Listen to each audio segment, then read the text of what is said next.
Hello, everybody, and welcome. I'm Francesca Royster. I'm the director of the Center for Black Diaspora. We are so excited today to hear Professor Alan Turner's amazing work today. Thank you so much for coming, being part of this event today. Those of you online, thank you for being there. If you do run into any technical difficulties, we'll do whatever we can to adjust and include everybody today. So I want to thank everyone who's here, who's braved the cold. I want to thank, of course, our assistant director, Jennifer Gardner, our graduate assistant, Ryan Jefferson. I want to thank Yamani Ganeshwan, Professor Turner's assistant. Thanks to Professor Chris Rivers and Professor Julie Moody Freeman for coming and getting our classes involved today. And for the good folks at the DePaul Student Center for doing all the great with helping us have this amazing program. Okay, so let me tell you a little bit about Professor Turner. Alan Turner has been involved in storytelling, game, and play design and education in one way or another for most of his adult life. In the nonprofit world, he has coordinated youth and adult programs focused on literacy, storytelling, role-playing activities, and team dynamics as a mechanic for developing inference and problem-solving skills. A student of acclaimed storytellers Shanta and Marcy Tolander, Alan has been active as a storyteller himself. He was a teller for the Chicago American Indian Center and Native American Studies College in Chicago, where he also provided storytelling workshops in the early and mid-90s. He also provided regular cultural performances and presentations for the Chicago Public Schools and Chicago Public Library, in addition to performances for the Illinois Teachers Conference, the Newberry Library, the Chicago Historical Society, and myriad other organizations and institutions.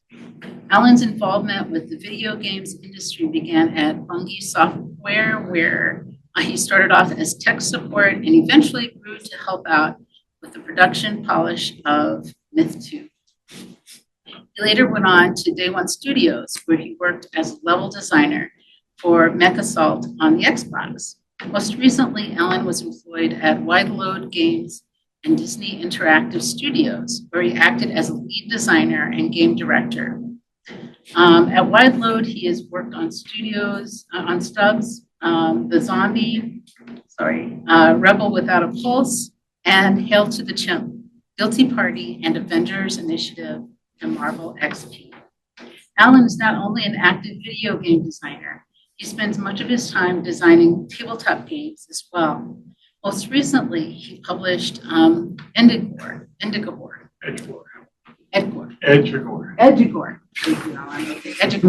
the role-playing game, which is a dark fantasy horror game, which draws inspiration from the folklore of indigenous peoples from around the world, and while at the same time exploring the identity in culture and the processes of struggling against depression. His hopes to bring his years of interacting, entertaining, and educating people to the table and designing games that are engaging and approachable for a wide variety of users. I'm going to turn things over to you, Alan, and today's presentation will include artist talk and also a chance to interact as well with the games. Thank you. Thank you, Francesca. Thank you everybody for coming. I know it's cold. And it's a weird time of the day. So I really appreciate who's here, and those of you who are here and the people who are supposed to be here. So hooray for you, hooray for us. Can you all hear me okay online? Watching me online. But if you can't hear anything, just let us know and I will speak louder or slower. Sometimes I'll get really excited and I'll start talking really, really fast. So if I start talking too fast, just kind of give me a high sign. Let me know I'm getting a little crazy. Bring it down, Al. And I'll slow it down.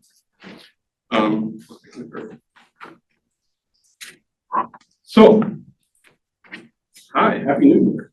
My name is Alan Turner. As you've already been told, I'm a professor of game design at DePaul University's Jarvis College of Computing and Digital Media, which is in the Loop campus. So I actually live in the Loop campus more often. So it's actually a unique treat for me to be here in the Lincoln Park campus. And so I live in the School of Design, actually in the Jarvis Center for Student Collaboration, which is down in the basement of DePaul. And background-wise, I'm a game designer. I also like to think of myself as an experience maker. I'm a performer. I dance. I do theater, do storytelling, writing. I mean, the truth be told, I get bored easily, and there's always lots of things running around in my head, and I'm always trying to find ways to make those things visible. And that usually requires me to find a new vehicle or a new medium to do that with. And so I'm always adding stuff to my repertoire. And so I'm here to talk to you a bit about this project, Sankofa Seasons. And I'll show you more of it towards the end of this talk. But what I'm going to do first is talk about the pieces that led up to me being able to actually produce this. While Sankofa Seasons is this robust video game experience, it actually began as more analog experiences where I was making tabletop role-playing games and even some tabletop card games to get people talking, implementing, sharing big ideas. So they're writing down with that, just kind of going on the journey with me. Awesome. So before I get into this, a lot of them I'm going to be talking about is this idea of approaching the process of being creative and creating the things I'm doing through a lens of decolonization. And I know for some people that gets a little scary, right? Because sometimes people start to think that means that they don't get to be in the room. And I just wanted to clarify that that's not what that's about. So when I'm talking about decolonizing my creative work and practices, this is more about examining where colonialism, capitalism, Eurocentrism, all these things kind of manifest, and they kind of puppet how we think and how we create. And so I like to make a point of checking myself and going through these introspective processes to ensure that I am digging into a deeper space to create the things that I'm here to create. For me, it's really about looking into power structures and making sure that as I'm doing all this world building, I am making worlds that are open enough and inclusive enough that anybody can find a place in them, even if they don't want a place in them.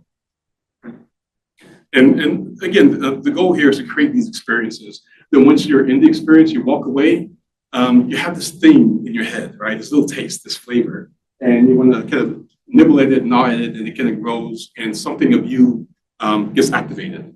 And hopefully that will lead you to creating something of growth.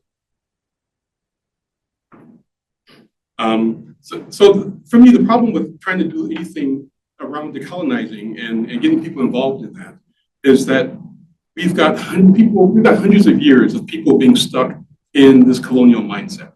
And so a lot of folks don't even have the vocabulary for futures that aren't dependent on colonial ideas.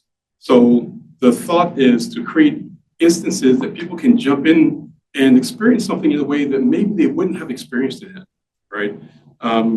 And so that we can be careful of not doing this thing where we're destined to compound the traumas and oppression by not doing the work of examining and reprioritizing the lenses and filters affecting our own perceptions of the world. So, and one more thing, there's this great book, Decolonizing Research, Indigenous Story Work as Methodology. And I think they do a really good job of expressing where I stand in terms of like how we engage this decolonizing process. My tongue has gotten all twisted all of a sudden. So I'm just going to read this quote here. Decolonizing methodologies, as coined by Linda Smith in 2012, describes the research approach that recognizes and responds to the historical, exclusive, and dominant story that has emerged from Western, quote-unquote, scientific research codified within ideologies of imperialism and colonialism. Decolonizing research aspires to recover, recognize, recreate, represent, and research back by using our own ontological and epistemological constructs. However, as Linda Smith points out, such an approach may also use existing research methods but in ways that attempts to retain the values of the indigenous communities from which the researchers derive. She states, decolonization does not mean, it has not meant a total rejection of all theory or research or Western knowledge. Rather, it is about centering our concerns and worldview, and then coming to know and understand theory and research from our own perspective and for our own purposes, right? So all that stuff is there, all that stuff is valid, but how we stack them and how we use them has to change so that we can bring focus to ourselves, to our own traumas, and be able to stand toe-to-toe with everyone. So with that in mind, I'm going to be examining some of my own works. The first is Edgewater, the role-playing game, which is a tabletop role-playing game that Francesca talked about earlier. It's a horror game. I call it post-cataclysmic tribal horror. And from that, I will move on to Rebus Mysteria, which is kind of it started off as an exploration into Tarot and went into a different direction. And then we will land on Sankofa Seasons, and I'll show you some of that. Now, there is a problem with there's some technical issues with our current setup, so I won't actually be able to show them for folks on Zoom. I won't actually be able to show you the video game progress because the video game won't show through this current system. But I do have some videos I can show you, and those videos will give you a better understanding of how the game works. But they're from a couple versions ago. The newest version is, for those of you who are in the room, is on the table in the back. So you can always go over there, pick up some headphones and the controllers and walk around and see what's going on. And then also the other games I'm talking about are displayed on the side tables here. There's Rebus Mysteria on this foremost left table, and then further in the back is Edgewater on the other table. So when we have time for break, please move around and explore some of those.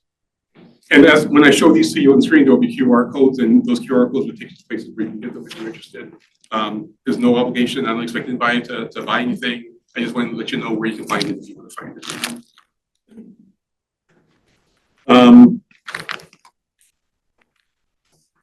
So the point of this is how we can create experiences of decolonization in a way that turns into new stories, and how all of these projects were each stepping stones to some of the core principles behind Sankofa Seasons. The goal isn't to say the colonial influences are inherently evil or bad, but to expand the toolbox that people have available to explore their place in the world and the relationships with themselves and others. For me, this is an essential world.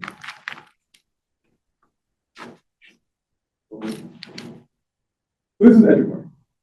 And then move the page.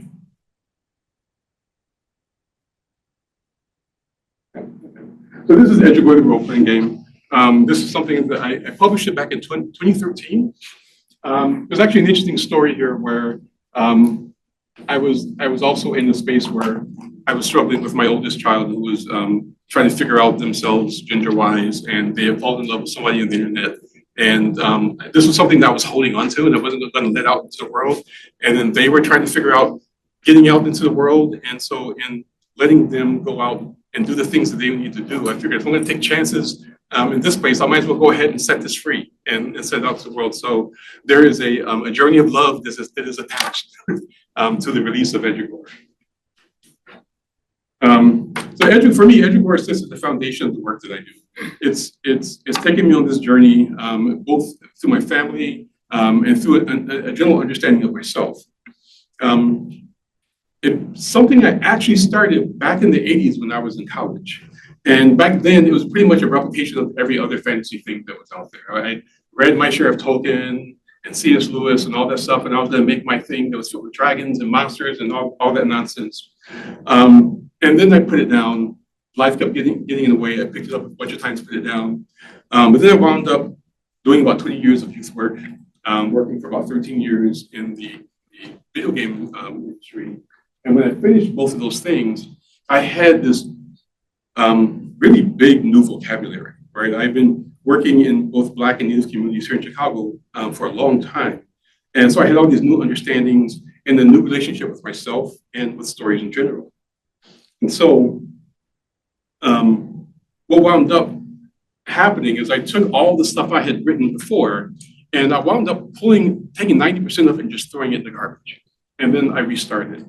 And I restarted from this lens of how do I make a fantasy world where I can be there without an excuse, right? And this is an important thing that oftentimes in Western fantasy, you get people of color who show up in Western fantasy, but they're the odd person out, right? They're not the norm.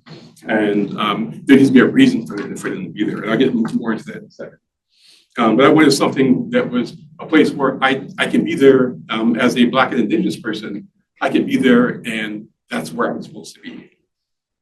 And so the focus here is decentering this colonial narrative, the standard Western tropes of fantasy, recentering Indigenous sovereignty, and reclaiming some narrative archetypes. So Edgeworth's world building challenges the foundation of pretty much all Western fantasy by making the colonizer entirely absent from the story's initial premise. A lot of times, when it comes to people of color, Indigenous people within fantasies, they're there alongside this white savior trope, right? They're being discovered, they're being colonized, they're being protected, and there's all these things that set them up to be something that's either being caretaken or exploited. And I wanted something that was a little bit different. So the central conflict is not between a civilized colonizing force and the primitive local tribes. It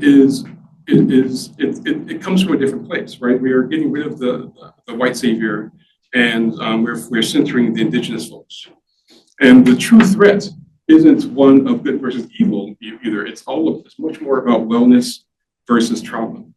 The overarching antagonist isn't a single particular person or persons. It is overwhelming sorrow. So the people in this world have survived the cataclysm. We think of apocalypses, and most times when we talk about an apocalypse, that's kind of where things end. But when we think about the world that we live in, people in the Americas have survived multiple apocalypses. Black people have survived multiple apocalypses. And so here in Medjugorje, there have been multiple apocalypses. And now we're at a place where people are finally getting the opportunity to settle. And then the question is, what do they do as they return to a space of their own agency? And so this overwhelming sorrow is there, and that affects and manifests internally in ways that threaten to dismantle a person's sense of self, and externally in the form of monsters called shivers. This thing that you see here on the side, that's a shiver. It's one of the They're these monsters that take all kinds of forms. They randomly come up from deep beneath the world. They come from these other terrible spirits called wolves that sleep beneath the world. And so as the wolves are sleeping, their dreams come up and manifest as the shivers. And then there's these other bigger spirits called the sorrows, which are only there trying to unravel everybody's stories. And these forces are a metaphor for depression, despair, and corruption. And it shifts the focus. My thing keeps disappearing here. It shifts the focus from external oppression to internal community resilience, hope, and survival, reflecting struggles that Indigenous communities face from forces like historical trauma and mental health crises. So, and then there's this idea of tribalism as a norm. Again, a lot of times when we see tribal people showing up in fantasy, they are presented as kind of dumb, kind of simple, maybe even British. And we want to present them as complex, diverse, and functional civilizations with profound capacities to change the world. And that directly counters that colonial narrative that tribal structures are inherently flawed and needing to be fixed or educated by a European-style state. And so there are these unique cultural paths. While there are lots of smaller tribes, when I say tribe, I'm talking about tribal nations, right? These big continent-spanning groups.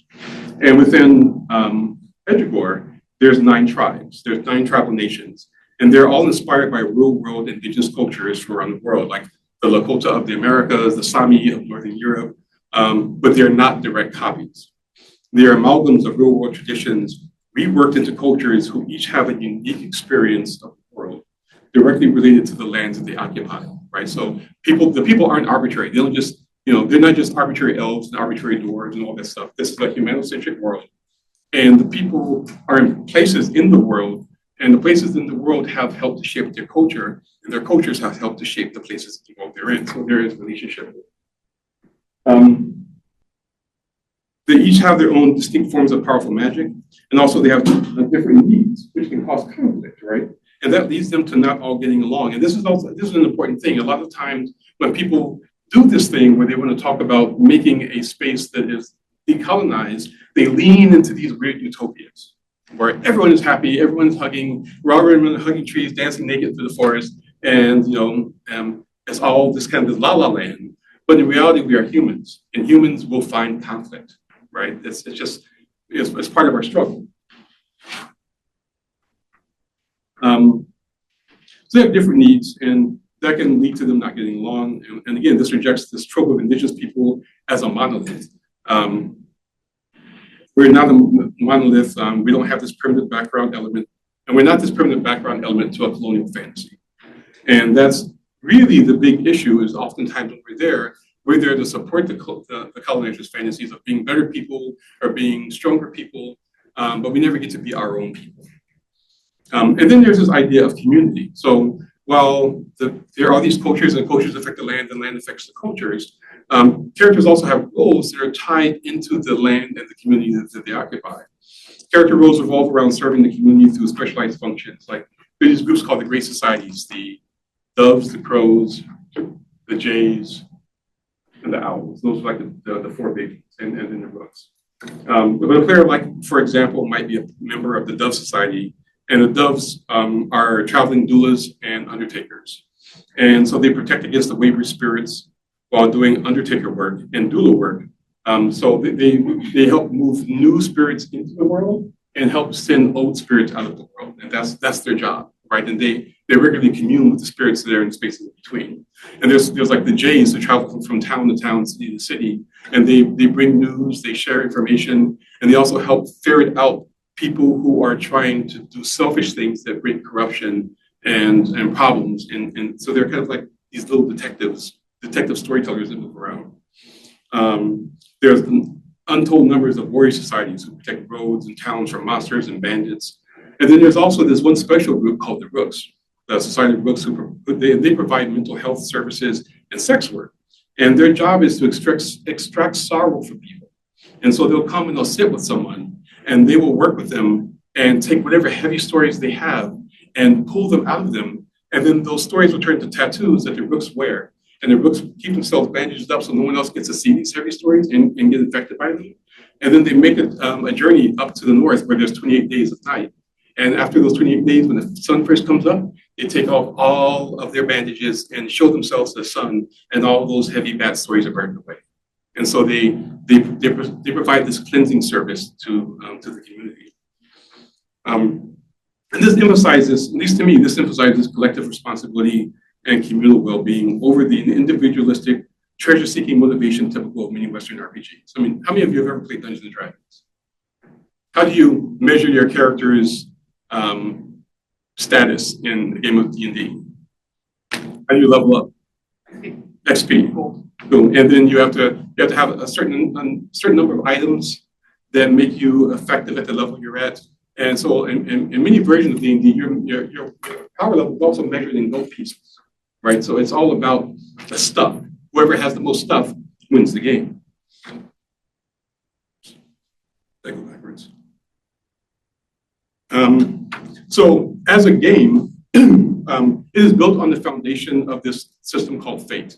And what Fate is what we call a narrativistic game system. And it tries to take pieces of story and tie those pieces of story to character actions.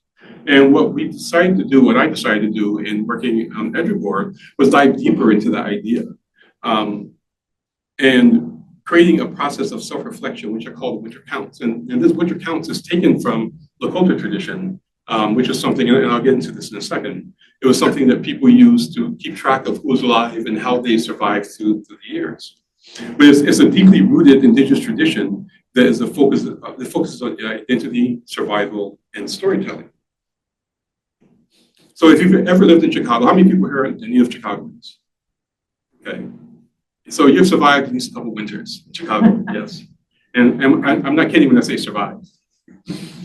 if you've ever lived in Chicago or any place where winters are intense and volatile, you can understand the capacity for a winter to test your mettle. In the context of the winter count, the point of them is that they're a moment of survival. Winters are special in that they have this way of strip you down, right? I mean, I don't know about you, but I get in this place where I'm like, man, I gotta get up, I gotta take a shower, I gotta go outside. It's however many degrees below zero. There's a wind chill. I don't want to deal with all that. I just want to stay in bed. And but unfortunately, the world says I have to do things, right? So they're not comfortable. It strips you down, it leaves you bare, and makes you look at yourself in personal quietude. We don't always like what is shown to us when we're in our winters. There's a harshness where when we sit in our winter moments, we have to look at what we have hidden beneath the covering that we normally walk around in, and come to terms with it. And also, but then there's this thing that when the harsh winter is over, it makes the coming of the spring more appetizing, right? When you're in Chicago and you go through, you've gone through a few days of 13 below, and then suddenly it hits 30 degrees. You're like, hallelujah! It's a heat wave, right? And then and once we get acclimated to 30, then we get to 40, and then we get to 50, and then we're feeling great. And we get to a point where we can barely even remember the pain of how cold it was. It's like giving birth. Have we got any mothers in the room? You have that experience of it hurt, but a while afterwards, it kind of the intensity of the memory begins to recede, right? And you're not living in it the way you were living in it in the moment. I got scars on my arm from when my kids were born. Too. So I like to use trees as a metaphor for this. Look at the way most trees move through the winter. Their coverings of leaves fall away a bit at a time until they're left, uncovered. And at this point, you can see all the scars and the bulbs that have come from the year's growth. You can see the new branches that have been hidden by the leaves. And the weakest of these get blown away, right? The debris is cleansed by the snowfall and blown away by the cold winds. And what survives is a stronger tree that puts on a new coat for the world when spring comes. And in the traditions of the Lakota Oyate, which means the Lakota Nation, winter was the thing you kept track of to see how you and your people survived. And for them, it's called the Wanietu Wawapi, which means winter count, or actually means a winter that is countable. It's a weird thing to translate. But these are visual calendars. People would sit down and talk about the passing of the year and identify what was the most important thing that happened of that year, name that year after that most important thing, and then make a little symbol for that. Put it on a buffalo hide or a deer hide or a piece of cloth, and they kept that per Teoshbie. Teoshbies are bands, right? They're these big familial bands. And then as they traveled around, Teoshbies would meet other Teoshbies and they would compare.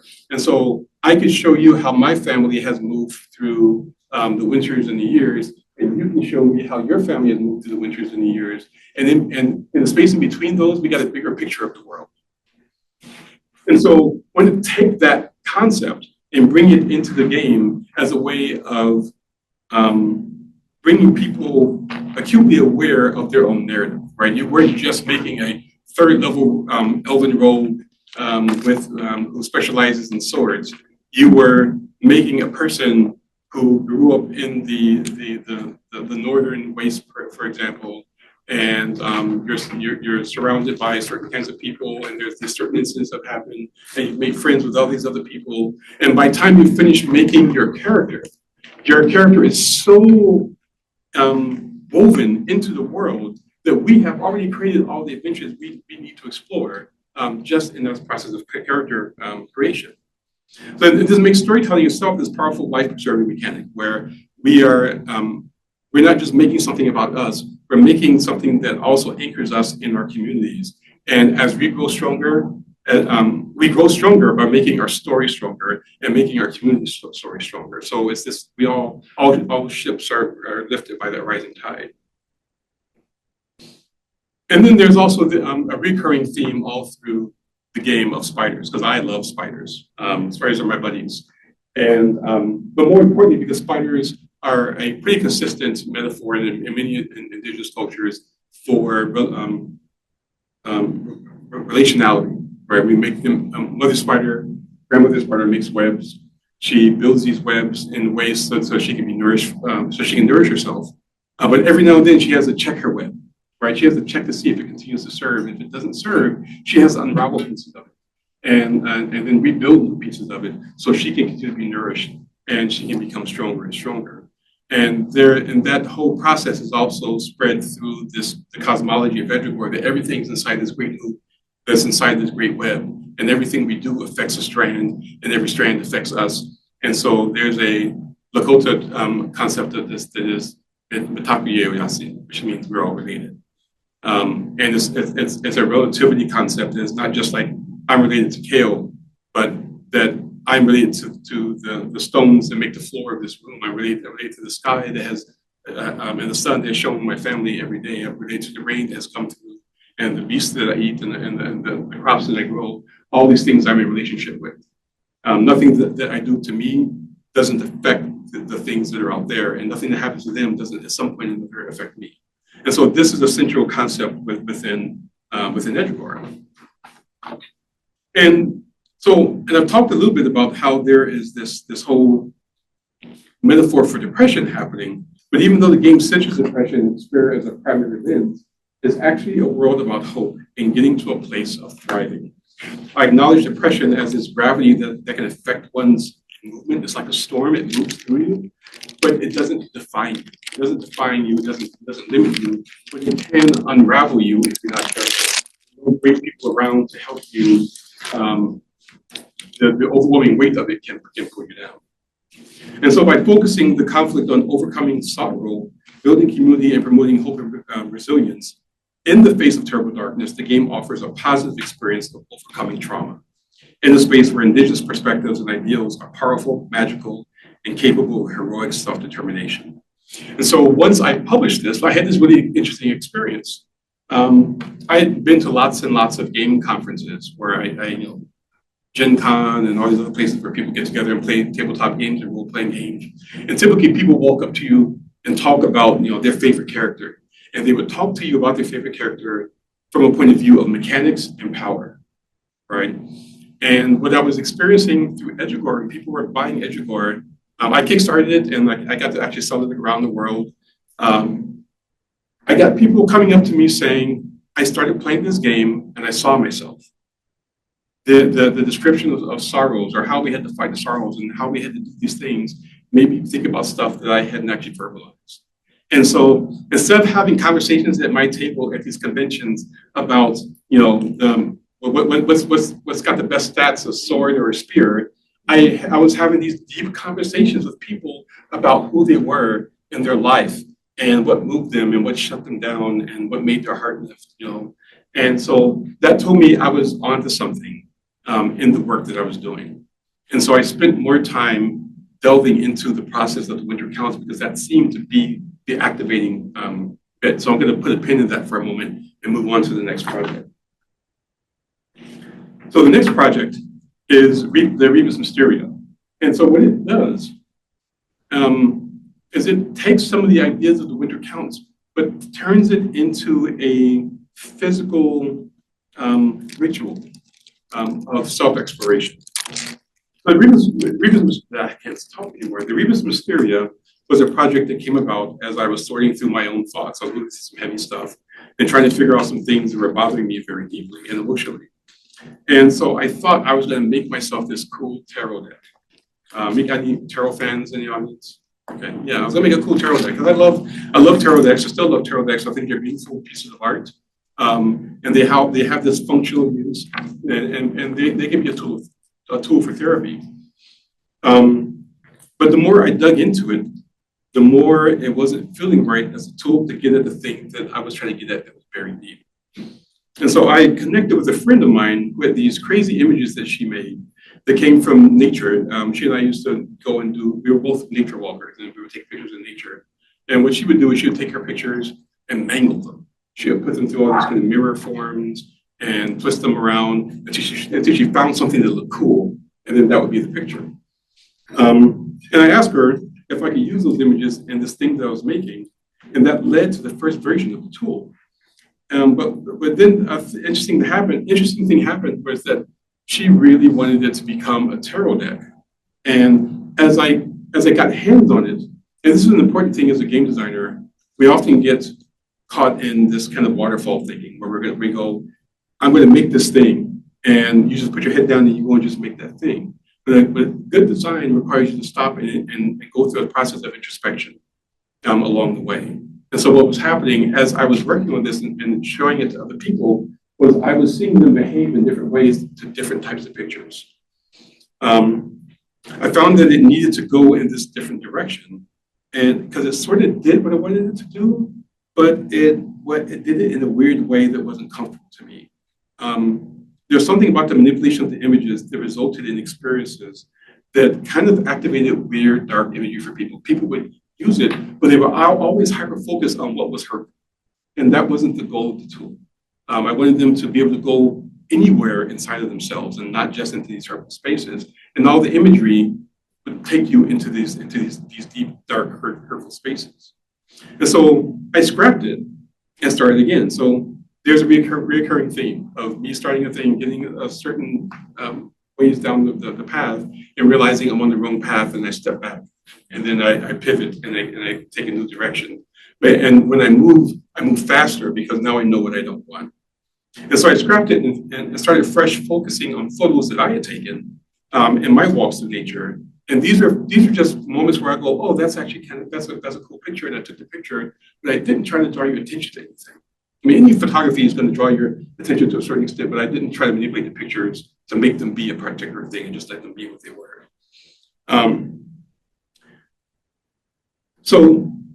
And there things seem more balanced when people were looking at an image of nature that wasn't necessarily manipulated to showcase any particular idea. People needed agency to find their own ideas. I thought I was moving in the right direction, but I needed some more validation.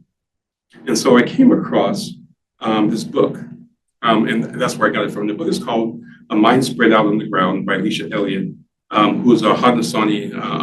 Haudenosaunee is a traditional name from the Mohawk Nation. And she wrote this book of essays that was about her journey through trauma, wellness, and her own people's journey through trauma and wellness, how she came to terms with how to be in the world as a woman, as a Mohawk woman, as a person of color, and alongside these colonial spaces that were actively still inseminating trauma into the world that she was in. And there's this piece that I want to read out to you in the book. And for me, this became about making a physical language. And this piece is what actually activated for me. This is right after the pandemic. We're coming out of the pandemic. I was still kind of mucking about with this thing. I wasn't sure what I was doing with it. I found her book and I read this. And I'm just going to read it to you. And she says, I heard one person translate a Mohawk phrase for depression to roughly, his mind fell to the ground. I asked my sister about this because she's been studying Mohawk for the past 3 years and is practically fluent. She raised her daughter to be the same.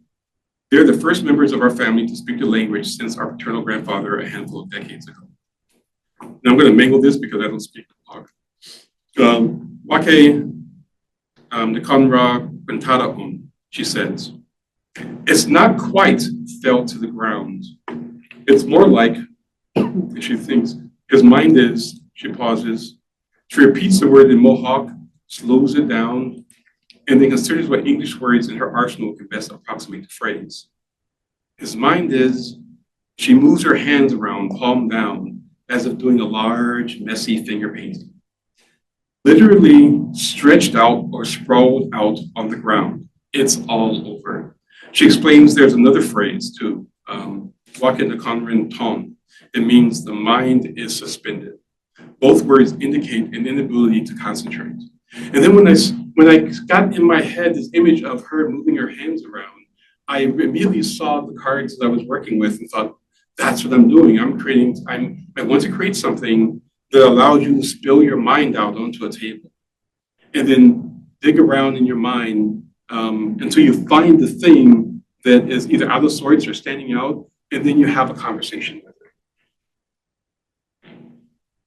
And so I stepped away from this focus on the tarot and went into this conscious effort to decolonize the product I was making. So it didn't have any of these tarot elements at all. There's no valuations, there's no visual authority. It was just imagery. And so by eliminating the European-based archetypes and visual metaphors of the Rider-Waite-Smith tradition, we break the automatic assumption. And this is a really big assumption. So I'm going to say that a couple times. And the assumption is that Western culture is the default source of meaning in a spiritual or narrative system.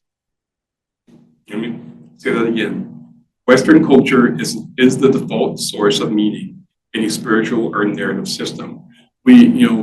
Every time you sit down with these structures and try to get a sense of yourself through these structures, you're only seeing yourself through the perspective and the lens of these structures, which come from a particular cultural lens. And so my goal was to move in this space where, first off, there's no valuation. The cards having no valuation bypasses this hierarchical, predetermined, and universal interpretations of traditional fortune telling.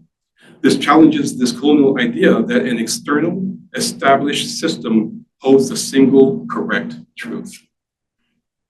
There is a truth in you, and that's the one you need to get to connect to. And buying into this idea that somebody else holds the truth for you, and you have to wait for them to tell you how to be, is a kind of self-destruction. And so then there's this other idea. I think one of the reasons that the nature portion was really resonating with me was this thought of grounding things in this physical space. By using images of nature, textures, and patterns, I was anchoring the experience in the material world, or the land, and the body, which is somatic, or another kind of land, right? It's your personal land. The meaning is derived from observing ecological reality, feeling a texture, or relating to a pattern, rather than abstract inherited concepts. You have to build a relationship with the image that's there. You and I may look at the same picture of leaves and have completely different experiences of those leaves, and that is absolutely valid. And then also just valuing relational knowledge, the process. So there's a lot of borrowing these mechanics from things like Tarot and Oracle, because it's a point of access that gets people into it. But I changed some of the words. And so in this case, the layouts that we use are called constellations, because they're meant to be something to help you find direction and to coordinate with. In the process of creating a constellation and studying the proximity and the intersections of the cards mirrors indigenous and holistic approaches to understanding the world through relationships and context, rather than the linear, isolated analysis favored by colonial modernity, right? So it's not just this thing of like, if I were to put down this picture of trees in the winter, it means something to me, but when I put it next to these autumn leaves, or I put it next to these concrete stairs, the meaning changes and gets in focus. And so what I envision it like is, how many people here wear glasses? Ever been to an optometrist when you put that doohickey on your face, and they're like, tell me, is it better or is it worse? And you're like, better, worse, I don't know, what the hell, right? And that's what these are meant to be like, right? But it is that mechanic focused inward, as you're trying to bring something in focus in yourself so you can have a conversation with it, you can build a relationship. In addition to the images, there are words. So these things, and these are called notions. And notice that the notions are separate from the actual images. These words, they're there to assist the explorer, and I'm calling my participant or my player an explorer. They're there to assist the explorer in naming their understandings of what they're seeing. Explorers can create their own notions. You're not limited to what I have in the box.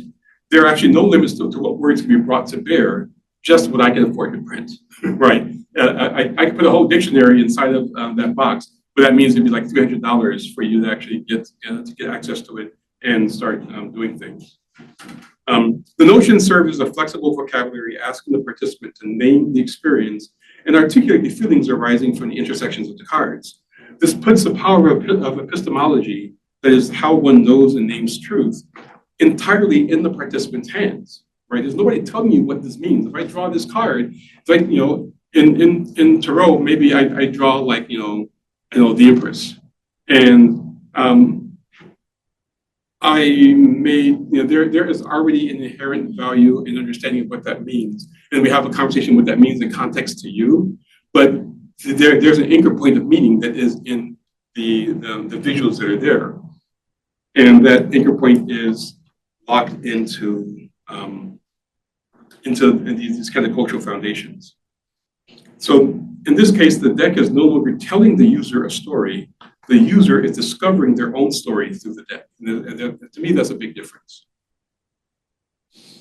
And so this, for me, becomes about affirming self-determination. The resulting lens, and I like to call it a lens, remember the doohickey that sits on your face. Image plus notion ensures that the meaning that's generated is a particular story of your own. And that directly supports the decolonial goal of dismantling imposed narratives and affirming individual and community self-determination.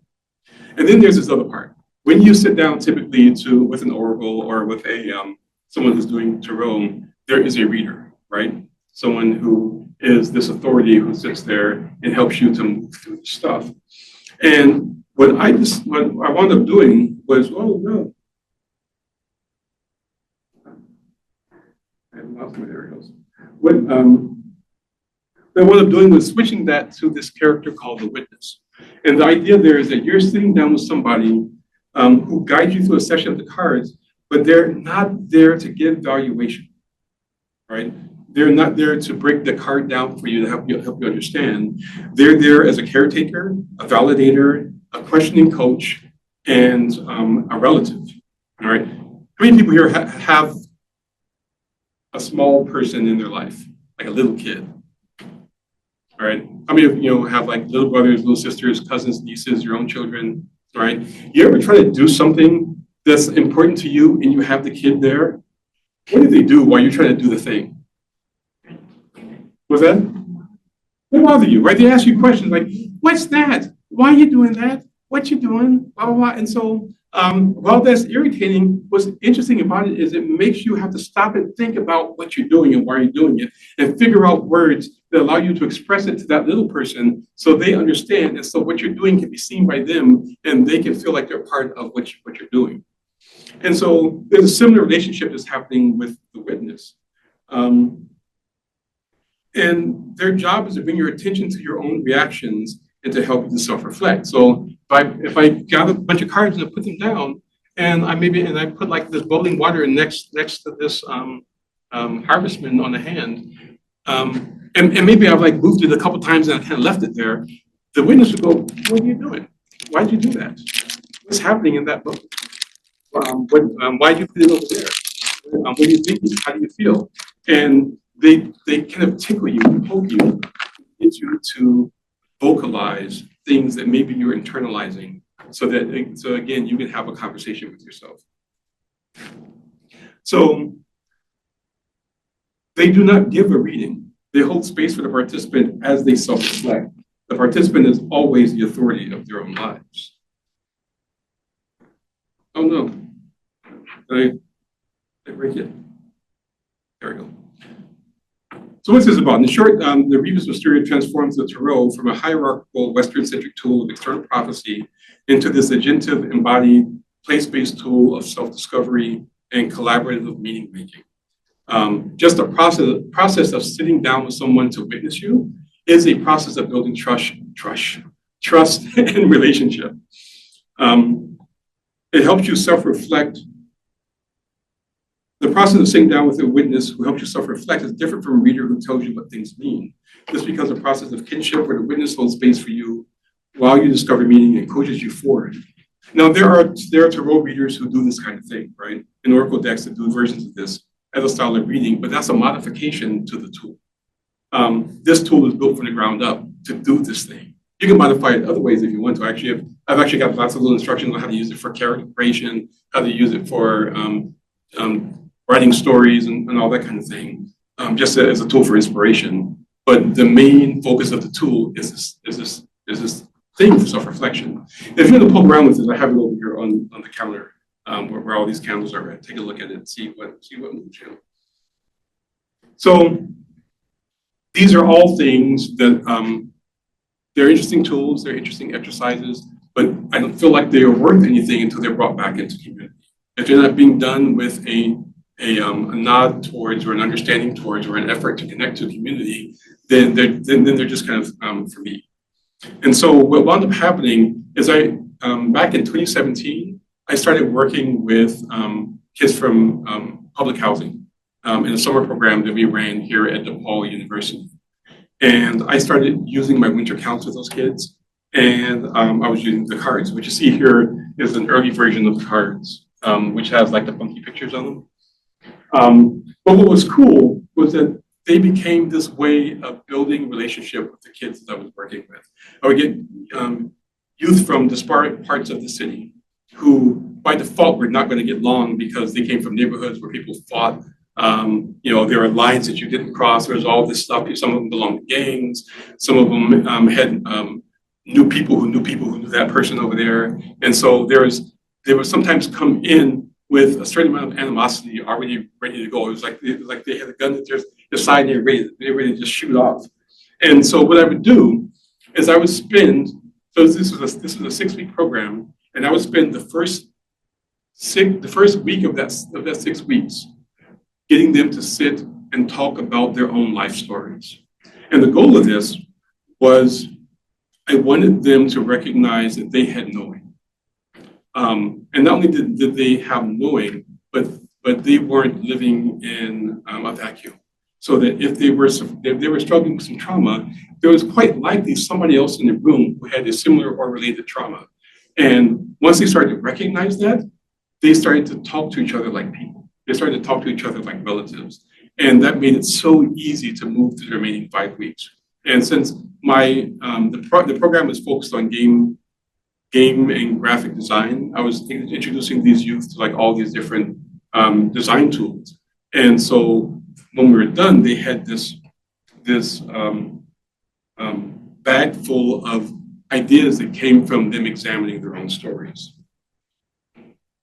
And the way I did this, again, was using the winter counts. And the way this works, the way this process is I provide a prompt. I ask the participant to find a moment in their life that resonates with the prompt. Then I ask them to share that story. And then I ask them to identify the qualities of the story as though it were a season, right? And in the first version of this, it was always a winter. Like this is the winter of this or the winter of that. And then I would ask them to name the story poetically, centering the season and the core experience, right? So maybe you had a thing where your grandmother passed, and maybe that was the winter of grandma's last breath. Or maybe new babies. You had a new brother or sister was born, and that was the winter of new laughter, right? But by putting this new narrative wrapper on this experience that was connected to a trauma or a moment of love or light for them, it actually opened the door to really explore that moment. And it didn't just turn it into like this tragic, painful thing that you had to hide from and tuck away. Now we got to talk about it. And then the last thing I would do is ask them to identify a core understanding that they took away from the story and how they could share that succinctly to somebody else. And so my go-to to get the kids to really get this idea was the character Peter Parker from Spider-Man. Sure, most of us are familiar with Peter Parker. There have been enough movies about this guy. And he goes through this whole thing where he gets his cool powers. And he's like, now I'm a badass. I'm gonna do all kinds of cool stuff. And he goes off, he does wrestling, does all this stuff. And he starts abusing this gift that has come to him. And in the process, he loses his uncle. His uncle dies. And in the death of his uncle, he's reminded of this thing that his uncle was always telling him. I'm sure you all know the phrase, right? With great power comes great responsibility. And this is the medicine, this is the elixir. Because once he had that transformed his life. That changed how he interacted with the world and changed how he felt responsible. He went from just a guy to being a person who has a space of stewardship for other people's safety and well-being. Right, he became a hero. And that phrase also is something that would help pull him forward when he was in the stuck place. And it was something that would move him into action when he knew he needed to act. And it was something he could give to other people to help them learn to act when they were in those tight spaces. So getting the kids to do this, it took a few days. But so this is an example of how we were doing these things where we're doing the stories, the kids were, identifying cards that they connected with. I also asked them to find music that they resonated with and bring lyrics in that actually spoke to them, and do all these activities to help them help us identify who they saw themselves as. And then when we finished, at the end of those, at the end of that week, we did a reintroduction ceremony. And what that was that they would all come in that morning, and we would all get into a big circle. And then one at a time, they would get up and they'd exit the circle, go out the door, and then come back in. They got to bring their favorite music. So it was like a wrestling show. It's like WWF, and you're coming out and you got your music playing, and then people would come out, and then they would announce themselves, and they would use the stories that they created. You know, I am John Smith, and I danced through the winter of grandmother's passing, and I stood strong in the winter of father's rage, and I cried deeply in the winter of sister's sorrow, and then they would announce, but I come here with great wisdom, and I'm here to join the circle. And then the circle would invite them to join the circle as a grand creator. And so that created this space, excuse me, that created this space where the struggles were not something that held them down, but something that lifted them up and gave them capacity to connect with other people. And they entered this as people with knowing, and then they started to create. So an example, I have a couple examples here. This is a young man who is a senior in high school, ready to graduate. He had just been being pushed through school. He was actually operating pretty much at a fourth grade reading and writing level. And when he came in, he was always trying to do things, trying to write things, but he shied away from writing because it was something he always struggled with. And then after we did these winter counts and all these stories, these kind of reclaiming of identity, he told me he actually wanted to be a writer. And so then I understood what the problem was. He had always been forced to approach writing in a backwards way, where I think people do this thing where they want to teach someone who doesn't know how to write. It's like, I'm going to use wood as an analogy. Anybody do woodworking here or ever work with wood? So to me, telling people to focus in on grammar and all the correct stuff is like telling me to varnish the wood before I've actually made the sculpture, right? But in reality, when you work the wood, you find the piece of wood, you identify what you're going to make with it, you start to kind of shave off the bits and pieces, and then you slowly add refinement, and then you varnish, right? And so that's what I got him to do. I got him telling his own stories, taking pieces of stories. We talked about how you can make words were something you use to make a picture in someone's head, but you can also make pictures with words on paper, and you can use pictures to punctuate words, and you can do all these combinations.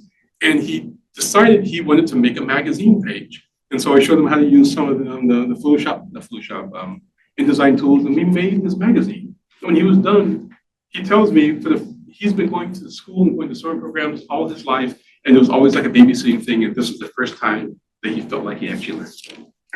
And he was so proud of himself. This is a young woman who had this relationship with her hair, in that as a young Black girl, she loved her hair, but also when she went outside of her Black spaces, her hair was seen as something that was weird and problematic. People were always trying to touch it. People were always telling her that it was wrong. People were trying to copy it. And so she was trying to balance this idea of herself being magical and beautiful versus this idea in the world where she's just weird and strange, right? This is unnatural. This is not the norm. And so we talked about these things for a while, and eventually she landed on creating imagery to represent the struggles that she was going through. And these are a couple young men who were, had all of these internal questions, and there's like issues of depression and things that were showing up, and so they made pictures to kind of showcase that. The one thing in the window has all these things about like how they're supposed to be happy and they got to live life, but there's all this other stuff that's also getting in the way that they're struggling with. And then other people just try to decide, how do I get through the day? Like I have to go from my house into the world, and there are all these things that are trying to kill me. He was a Latinx young man, and so you see this whole no Mexican thing up there. Just the process, and this is funny because this is 2017. I don't even know what his world looks like right now with all the ICE stuff that's been happening. Hey, what's my picture? There it is.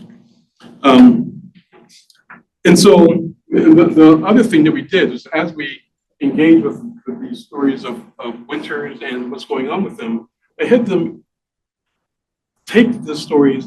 Every time they came up with an idea of something that was going on with them, they made a little icon that represented that story.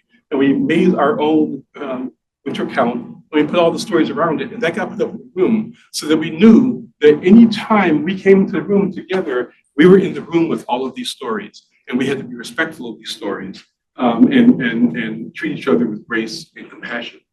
And the other thing that I had them do, which is something I borrowed from artist Linda Berry, who teaches up in the University of Wisconsin, is rather than doing a generic attendance where we just come in and I just kind of call off the names of people who are supposed to be there so they can get whatever payment they're getting from CHA, I had them draw pictures of themselves. They did self-portraits every day.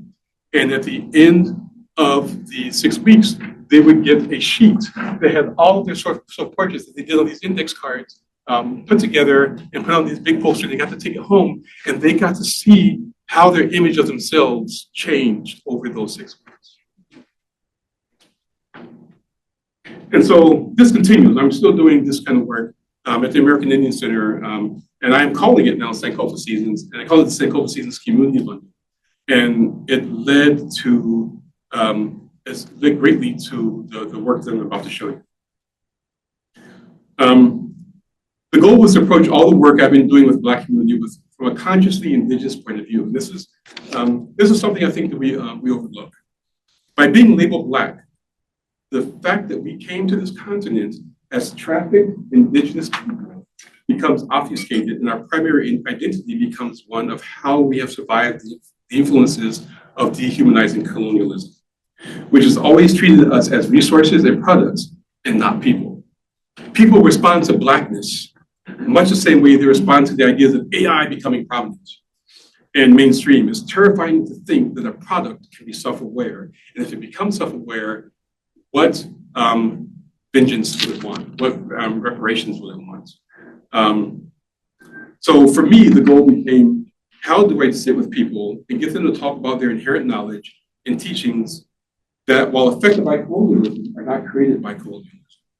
They are inherited survival strategies from our own indigeneity, which still shows up in our cultures, in our dances, in our music, how we address and embrace new ideas that manifest in the world. And we, as people of color, as Black people in particular, we are incredible tool users. We have this incredible capacity to take the stuff that's around us and find new ways to help our communities thrive with it. How many of you have seen the movie The Sinners? How many of you have seen, how many of you are still processing that dance, the juke joint dance scene, right? That is what I'm talking about. These are people who are in this space, and they're still pulling from this spirit from way back home, and they're also still affecting those who have yet to come, right? And those who have yet to come, the things that we do today are still affecting our ancestors who are way back there. We are constantly towering, right? We are in Hermann Hesse's Siddhartha. There's this piece where he talks, where Siddhartha, the Buddha, talks about life being like a river, and that you are the river, you are the water, you are the shores, you're the beginning, you're the end, and you're all the rocks and all the things in the river in between. You're not just one piece of the river, but we're regularly being told the story that we're not only one piece of the river, we're the bad stuff in the river, right? And we can have the bad stuff, but we're the whole river. And so we can always shift our focus to figure out how we want to be rivers at any given point. Is this making sense with me? Okay. So, Sankofa Seasons brings us legacy of Edgewater. It inherits most of his ideas from Edgewater, and also inherits ideas from the Rebus Mysteria. It uses the winter counts process used to create character story as a process that activates self-reflection in interviews with real people. The winter counts are reframed as seasons now, bringing us back in relationship with nature. The goal is to gather oral histories from Black people, focus on the ways that people manage to navigate life and overcome obstacles. And the other thing is to get a wide range of Black people, and not only the color diaspora, but the economic diaspora, the the gender diaspora. Everybody gets to be seen. It's not just the people who are the big political activists or the people who make the most money. I want to hear about your story as much as I want to hear about your grandparents' story and give you a place to go and sit with it and be with it and build a relationship and see who you are when you listen to that story. So the final step of how I got here was actually by happenstance. I had the opportunity to work with a friend, my dear friend, Dr. Ellen Boyd over here. She had lost a relative, was it an uncle who had recently passed? Yeah, this was actually before he died. Well, no, but there was another uncle that you had lost prior. Oh, prior, yeah, my Uncle Charles. Yeah. Would be passing soon, and Yeah. other relatives. Mhm. So she wanted to start capturing some of these stories, and there's all these wonderful stories that their family used to tell. They came from down in Pensacola, and they were actually a very important part of Pensacola. But they had stories that you just don't hear about when you hear about people surviving and living in the space of activism. And so I said, hey, I can help you out with this. And so she had this graduation party for her oldest son, and I came over to interview with the elders. And we sat with one elder, we sat with one elder at a time, getting them to share some stories about how they survived in the world. We captured 6 stories and created. So the family had this farm a long time ago, and everybody talked about this farm.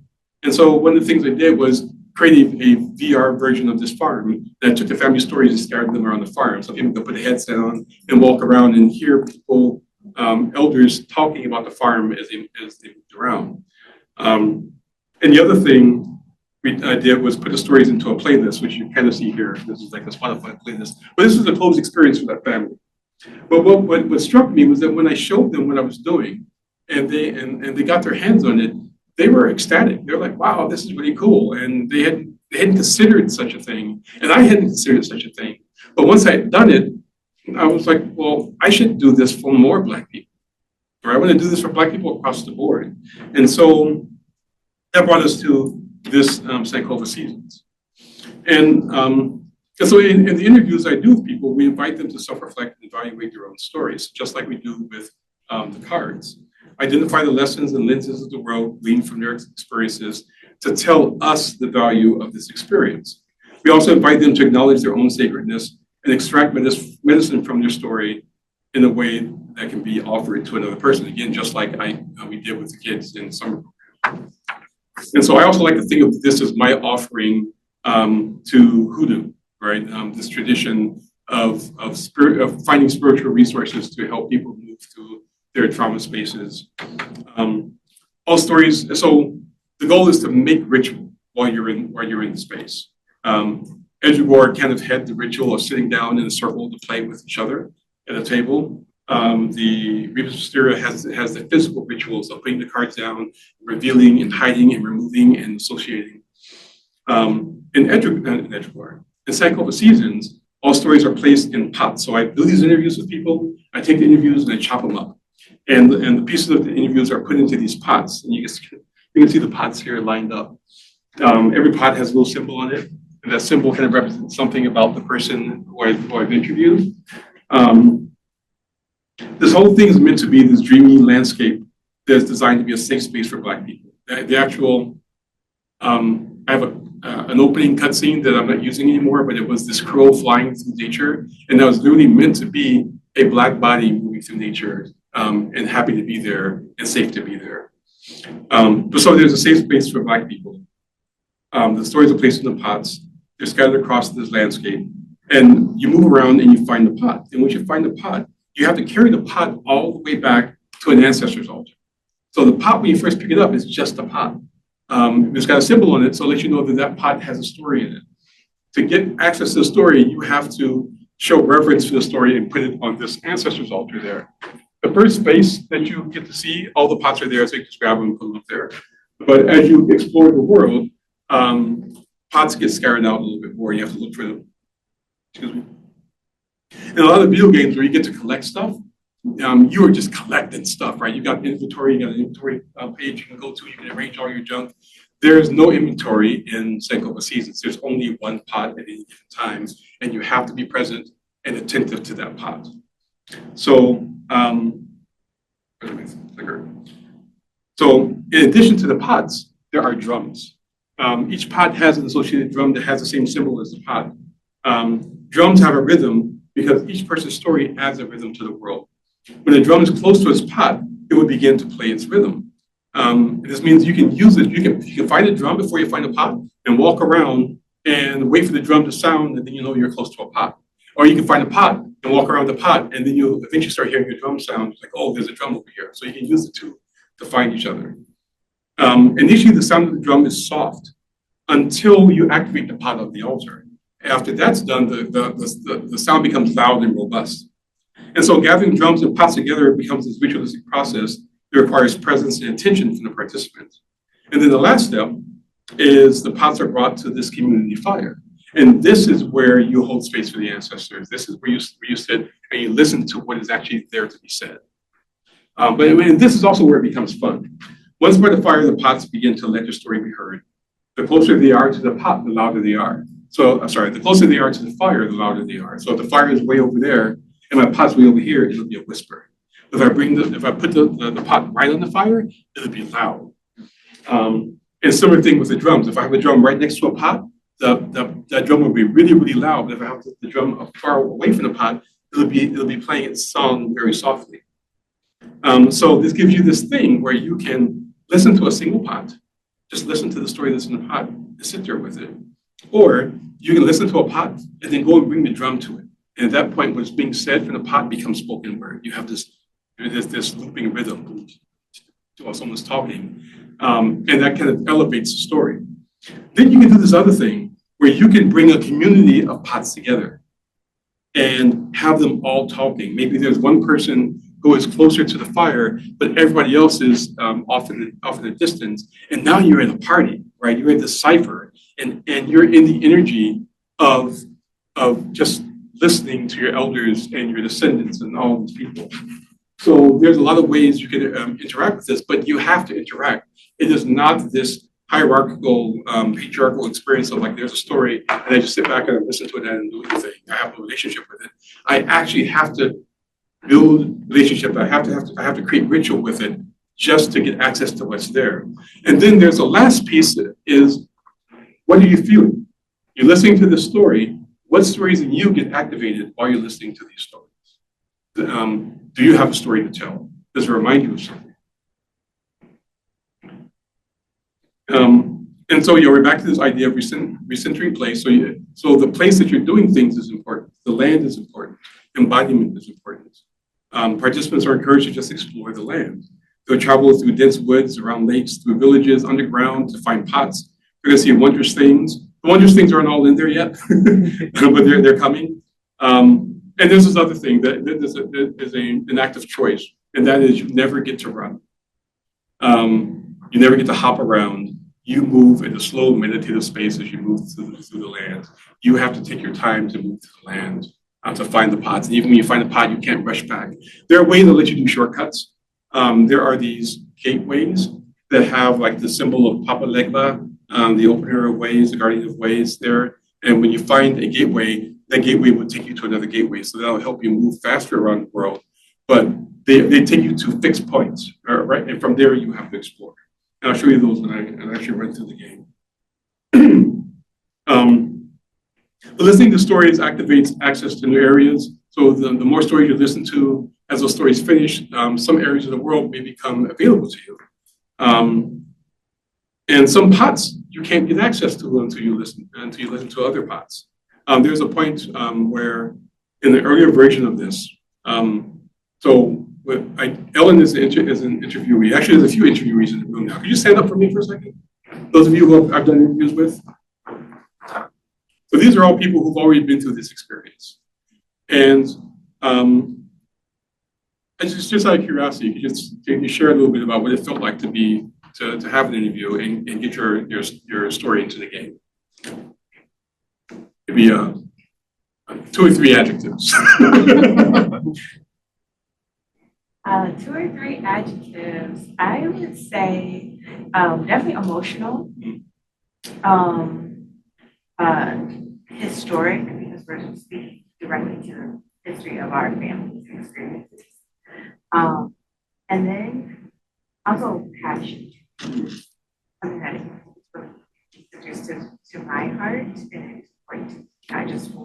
my own personal story, but for community as well too. That's a good tone. Yeah. K.O. Razin. Hey, illuminating? Elaborate. Like I said earlier, I don't remember everything we talked about, but I know at some point talked to her about my childhood and everything, and I probably gave me a chance to like reflect on some things and that I normally maybe wouldn't have been thinking about. So that brought like light some things, and I don't know what the adjective is, but I think that was my first Illuminating conversation was with good. you. Yeah. So it was good I to think just that. even talk to you. Thank you. And It felt freeing for me to be able to express who I am as a human being, spiritually practicing in a way that does not harm me or others when I engage or interact. So what you all had said too, going back again to ask personal question. And that's how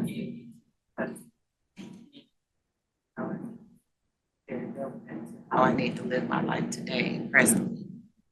So just really owning that we matter. I existed and I'm still existing for the future, for the foreseeable future, by telling my story. awesome. Thank you. Dr. Blaine. I would say there's just like so many things that you go through there's so many things that you go through when you're doing the interview because you're reflecting on yourself. So like illuminating was perfect. But also it's very cathartic because you let all this stuff kind of come out and then you look at it. So then it's illuminating. And then also I could see it with my uncle and my dad and, the elders in my family. I could see it when it was very different from when they tell me stories.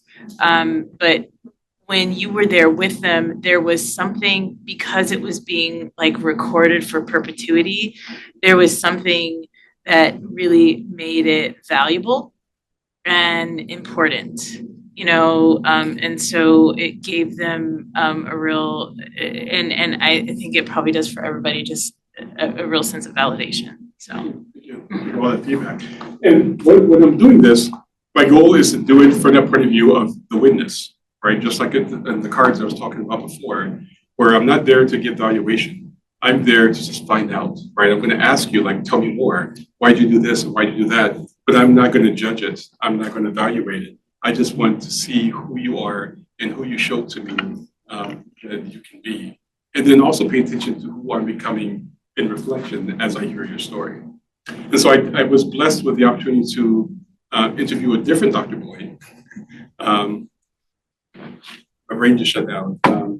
My Uncle Bill or my dad? Bill, yes. Okay. And we interviewed her Uncle Bill while he was in hospice just a few weeks before he passed away. And so to kind of give a nod to that within the game, in the first version of the game, I had a mausoleum tucked away. And in the mausoleum was Uncle Bill's pot. And you couldn't get to Uncle Bill's pot until you engaged Ellen's pot, right? Mm-hmm. So again, that relationality that is not just collecting stuff. You have to build a relationship with the people who are in relationship with the people who they're in relationship with. So for me, it's about it's an opportunity to rediscover self, engaging in a conscious effort to decolonize and create somatic and emotional experiences, inviting people to create new stories that become pathways for themselves to deeper understandings of themselves, their world, and their relationships. They develop a personal epistemology, there's that word again, as they learn to know themselves as knowers. Every person I've sat down with has enormous wisdom. They don't always recognize the wisdom that they carry. And some are just in the process of realizing they have this great big wisdom, right? And figuring out ways to carry it to the world. So sometimes you have a seed that you don't know that you're carrying. It's not until someone goes, hey, what's that that's in your hand? You go, oh, this. I never thought of that as an important thing. But then you realize it's important. And you start trying to figure out, how do I share this with other people? So returning to this idea of some of the principles of Educore, I didn't actually show you. Let me go way back. I know I've gone on long, and this is about to be finished. Here. That's a problem with the clicker. Here. So Edgewater has this cosmology. Remember I talked about the whole web with the spiders and all that jazz? There are these symbols, and they popped up all through the presentation. And these symbols are the cosmological lenses in Edgewater of the world. Let me run through them with you really quickly. So going from the top and going around clockwise, there are the natures: body, mind, spirit, and soul. These are the things that are the manifestations of self-existence. Body is a container and vehicle. Mind is the effective flow of the self, the power to reason, change, and intuit. Spirit is the will of the self, the motivational and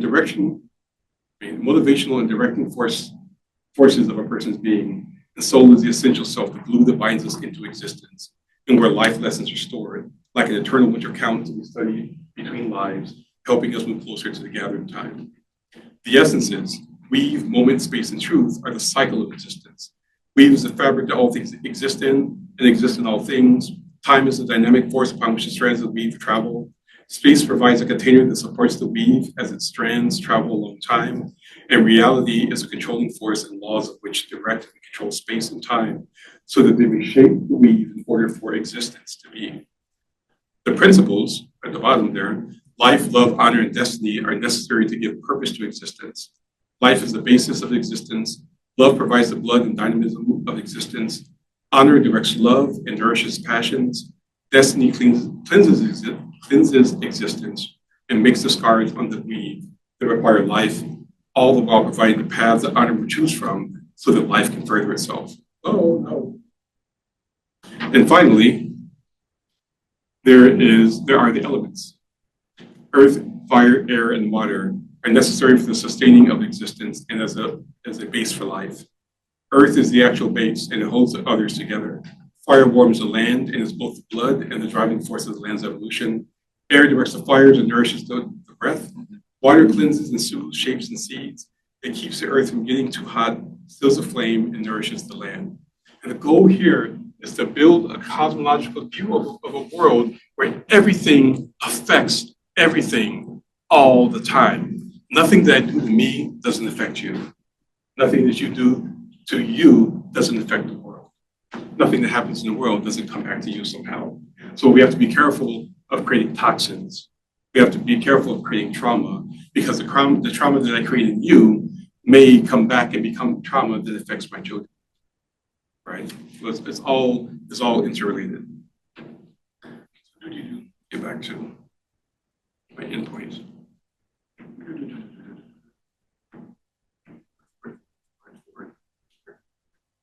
Almost there.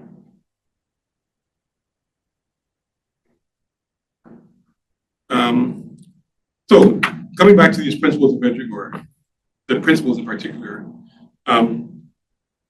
we can look at the stuff that is emerging that we're wading through and creating and decide what our relationship is with it. We can decide how it affects our life, our love, our honor, and our destiny, and use that to figure out how to create better tomorrows. And the goal for all of us should be creating a better tomorrow that includes everyone. We want to bring as many people to the other side as possible. We're not here to draw lines and say, you're the bad, I'm the good. We're all good. We have to find our one true place. I'm fond of that cartoon, Lilo and Stitch. Remember this? You know how Stitch was like, people that his little brother and sister monsters weren't just bad, they were just in the wrong place. And all he had to do was find the place that they belonged, and then they became happy, and the people around them became happy. So much of our trauma is because we've been forced into severely wrong places, culturally, economically, physically, how we express our gender, and all these things. We've been forced into these little boxes, and we haven't been allowed to express who we are and be who we are and offer the medicines that we have to offer. So I hope to give some tools to people to help them move through that process. And so I want to show you the game. But for those of you who are at home, I'm not sure how well this is going to show. I'm going to show a video, and then the game itself is up on the tables back behind you. This is where you can find the latest build. I'm pretty regularly putting builds of the game up in here. You can pull them down. They're a big zip file. They're a big zip file Right now, they're about 4 gigabytes up. And you can extract it onto a computer. There's no Mac build. I don't have a Mac. I intend to get a Mac at some point when I figure out some way to raise some money working on this. But for now, it's PC only. And for the kind of PC you should be looking at, something that's i5 or i7 CPU, NVIDIA GeForce 370 equivalent or better. 8 gigabytes of RAM on the video card and 16 gigabytes of system RAM. So I'm going to tell you there. Let's have a couple more things, and I'm going to show you the game. And first off is there's a lot of stuff I have yet to do. I've got interviews. I've got about 16 interviews that in many cases are upwards of 3 to 4 hours. There are a couple they're like an hour and a half. There's some interviews I haven't finished yet. 2 people in the front room interviews I haven't finished yet. But I want to create transcripts for those. So I want to make it more accessible. So as you're listening to a story, you can also read it if audio is an issue for you. Populate the world zones with other biomes. Right now, there is a single way that it appears, but if you travel around, you will see that the biomes shift a little bit, but eventually when you get to a point where there's winter spaces, and there's autumn spaces, and there are green spaces, there are places you can go underground, there's water spaces that you can swim around in and find things. There's been a big shift since a lot of you have seen this, in that things are now organized around communities. And so as you travel around the space, you'll find these little towns, and every town has pods that have pieces of stories in them, and those stories are related. So the first place you start off is the community of introductions, is everyone's introductions. There's another space where I only ask questions about Blackness. And so when you walk up there, a thing will show you are in Blackness town, right? And then you go and find the pods and you start listening to them. There's another one that's right now that's focused around childhood. And I continue to keep creating these communities and populating them. But I also want to do a thing where I can build relationality between the communities, especially if I get communities where there are family members, so that we can find all the members of a particular family, bring them to a place, and then hear special things about that family. World events, I want things to happen as you're listening to the stories. I want the process of listening to the stories actually change the world and bring the world more to life. So the last point is animals. I want animals. I want life in the world, because what's nature without animals? I've got sounds. I've got a soundscape of animals. It's just all invisible. They don't exist. I also want to be able to use audio events. I recently learned how to resave audio files so I have markers in them, and those markers can be read. And I can read those markers and use those markers to drive information in the UI level of the game, so I can give you other things to read. And then things like ring shouts and songs and storytellings and ciphers. I want to create spaces where you can go and see people celebrating life. So if you'd like to participate, this is a link that goes to a Google form where you can either leave a story or you can ask to be interviewed. Take a snapshot of that, and then the bibliography of some of the books I've talked about, other books that have influenced this process. I highly recommend Talking Stick, Peacemaking as a Spiritual Path, as a tool just for helping you to build communities, and just reading the decolonizing methodologies and decolonizing research, and just kind of lean into some of the insights that those books have. And then Mind Spread Out on the Ground is a really good conversation about how we interact with things like depression and trauma. So thank you. Here's where you can find me on LinkedIn, via email, and my personal website, which is called crowmagics.com. Because just like I love spiders, I love crows. This is me doing a performance, actually at an event that Gail ran. Yeah. So I practice Buto, which is a Japanese dance form where it's called the dark dance. I also practice rock sharky, which is belly dance. So I find ways to bring those things together, and I call it Rocks Buto, and I do this kind of storytelling, character-driven dance thing. And I'm always becoming something because I'm a shapeshifter. So that's it for the slideshow. Would you like to see the game in action? Yeah. So get out of here. Get out of here. Okay. So, okay. And while I'm setting this up, you can ask questions, please. If you have any thoughts, I'm willing to. Yes.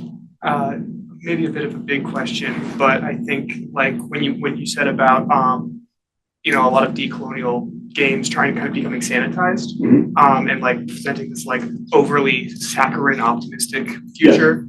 I feel that way similarly with in terms of these games and difficulty, mechanically, and density. But also with that like difficulty and density can be an immense narrative tool, but it can also be a barrier. And I'm wondering in your decolonial experience making, how you have approached difficulty in these games. So I'm still figuring that out. So when this project started, it was a VR project, right? So you had to wear the helmet and you had to wander around. And I quickly found that it provided a difficulty barrier for older people, and a lot of people in general just didn't want to put the helmet on. They were clumsy moving around. Some people got sick with it. And as much as I love the VR technology, I realized that I had to let that go and find something that was more accessible for people to use. Similar thing was the first versions of this it was a pot. It was really kind of digging into this Sankofa idea. So there was a pot and there were like golden eggs, and you would put the pot onto this whispering ancestors forage, and then it would activate a quest. And all these eggs would become available across the world. You would go and you would find an egg, put it in the pot, and you get another piece of story. And while that was fun, a lot of people had trouble maneuvering to pick up these little eggs and press the buttons and do all this stuff. It's like, yeah, maybe I want to make things more, make the process of engaging the story as a little more endogenous, right? And less just activity. And I wanted to really be mindful of creating ritual. And I didn't feel like I was making ritual, I was making mechanics. And so the shift to communities and separate. So originally the pot and the music were all together. And separating the drum from the pot gave an opportunity for a different kind of play. Because it allowed people to do things where like, maybe I don't even want to hear the stories, but I can bring the pots around and then just play with the drums and find my own rhythm. Right. So I think being mindful and conscious of how we engage the difficulties when they show up, and look at and pan them for gold, pan those problems for gold, and say what is the play, what's the opportunity, what's the connection that actually can happen if I let go of a trope that I think is more normative that the mainstream is going to like. I'm not trying to make a mass market mainstream game. I'm trying to make an experience that's accessible to a wide range of people. Does that make sense? Totally. Anybody else? Yes. Professor Turner, I just want to say you were on a higher level than most people I met in my lifetime. Thank you. I appreciate that. Thank you. Yes, ma'am. I wanted to ask about you showed a map for the Edgewater. Yes. Game. How do you decide the shape of the continents and things like that, you know? A stain on the paper. Okay, cool. So I do this thing where I like to find patterns. When a pattern shows up to me, I'm like, ooh, I'll draw something around a pattern and imaginate about what it could be. In Edgewater, the first version of it when I was in college was pretty much that. I was working at Columbia College, and I had a big drawing pad, and I was doing attendance registration. We used to call it arena registration. People coming in and reassigning them into their classes, and coffee got spilled on the pad, and I liked the shape, and that shape became Edgewater. It got changed a few times. It eventually got broken in two, but that overall shape was that thing. So there's a lot of happenstance and paying attention to. I guess I will say I pay attention to when the ancestors spoke to me. When they say, "Hey, look at this thing," I look at the thing, I listen, and then I play with it and see what happens. You can't be afraid to play with stuff in your life, right? Don't take things so seriously, because sometimes it's in the play where we'll find the deepest, most beloved things that will change our world and our relationship with the world. So this is from December. So this thing happened where I had a version of this. Oh, you can't see it. I had a version of this.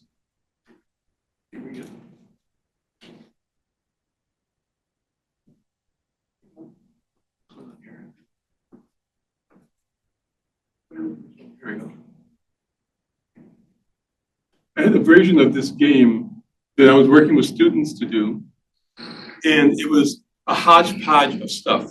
The screen on the Zoom. Oh, can you not see that? No. Hold on, Zoomies.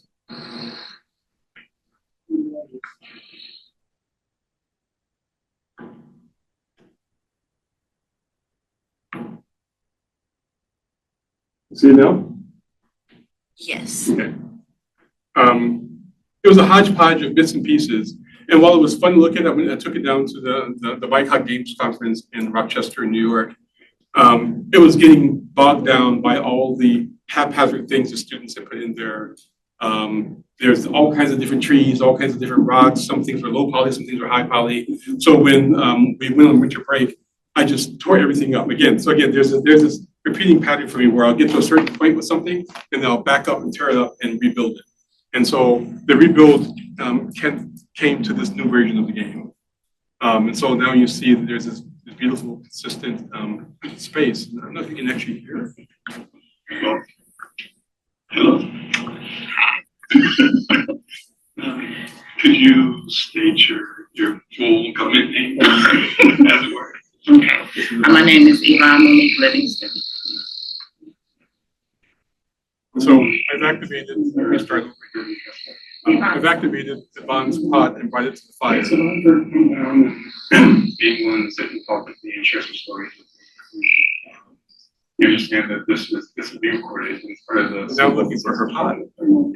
I'm absolutely fine with it. Awesome, thank you so much. So, before we jump into like the prompts and I questions, forgot what her pod was. tell us, how would you describe This yourself? is good for me to remember what it feels like to actually seek something out. So her simple cornucopia, And also, because there is, you know, as we were talking, there's just like this constant discovery of herself and the things that she had to add to the world. so I kind of had to start doing, like, switching from The new here is go and find a few other pots and add them to the mix. spiritual practice. With who I'm actually practicing. I believe The information about separate them being blocked up by the symbol. But now I can bring this pot to the fire as well. So I can choose to replace Yvonne's story, or I can do right here. It's an interesting thing that just having somebody hear your story, remember everybody has a drum. So having somebody else hear your story can change your story. Can change how your story is perceived. Because their rhythm begins to blend into their rhythm. so. I am the community. I'm the I'm the person. You see, as I get closer to the What you do is always good.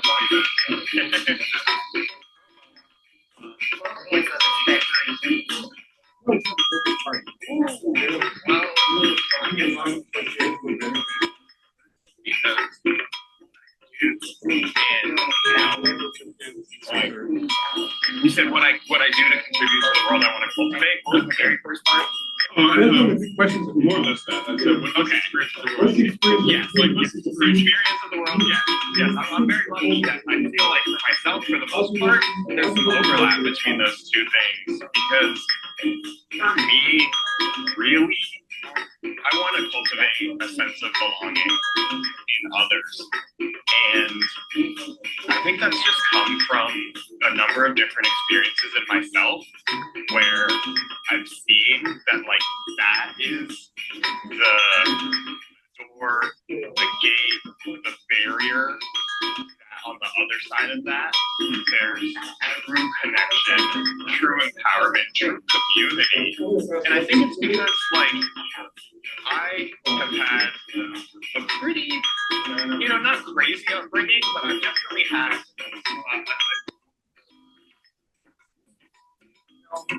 I've had a few stories involved, and people's voices are all now you're kind of like this. Right, where you have all these voices playing. And you focus on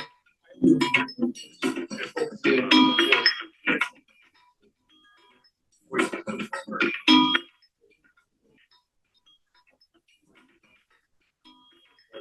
The conversation that arrives here,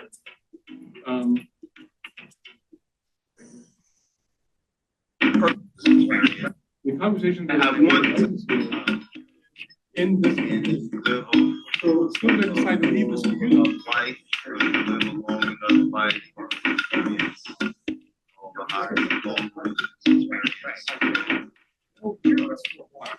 There's a long range from which I will still hear the stories. They're being played in screen space, as opposed to in world space. I want to experience just like this performer, I am trying to see how far you are. and I'm not trying to. I'm not purposely trying to stay. Yeah, I'm just. There's not a wrong answer to these. It's like I like to let people just kind of pull out what is it. Let's focus on Blackness. And here, I'm going to find stories that are about people's relationship with Blackness. And so in this one, there's a lot more hunting that has to happen because all the drums are hidden inside of these little huts. And I can use those drums and these are big houses, the places where all the people, all the pots are being held at. See how that's really soft right now? If I go and activate this person's story, you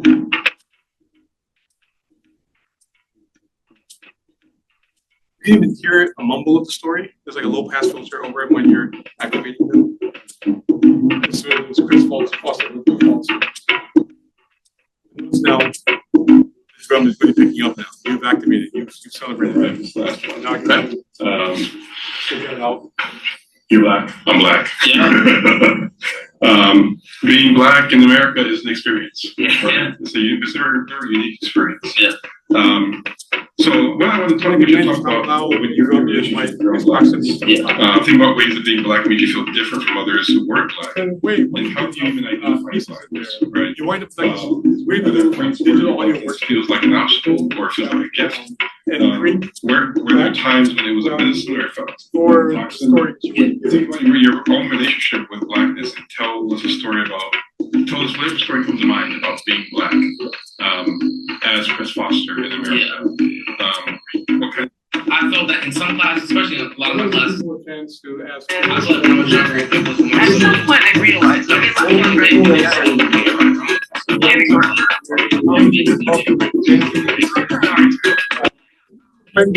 favorite version of this, I would like to start with my life as a work. I did not feel like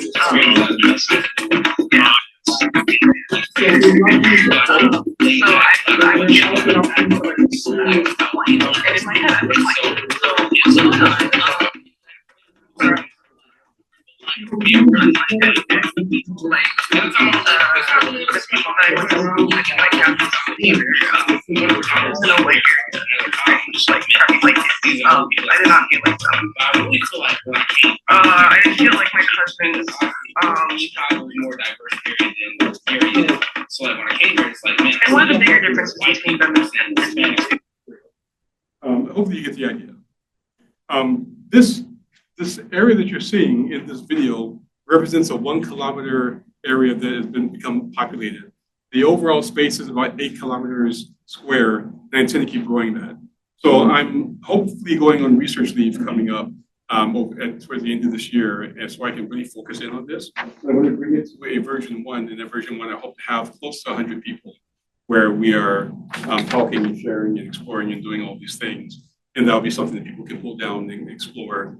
I want to make some curriculum work that goes with it so people can maybe use them in schools and talk about the stories that are there. You'll notice that when people are being put on the pots, that there are content warnings for the stories so that people always have a choice to engage with the story with it. And so they're warned about what's coming up because there's some heavy stuff in there. And when I interview people, I would typically also send you back what you've recorded so you can tell me if it's still okay to put this in a place where other people are going to get to hear it.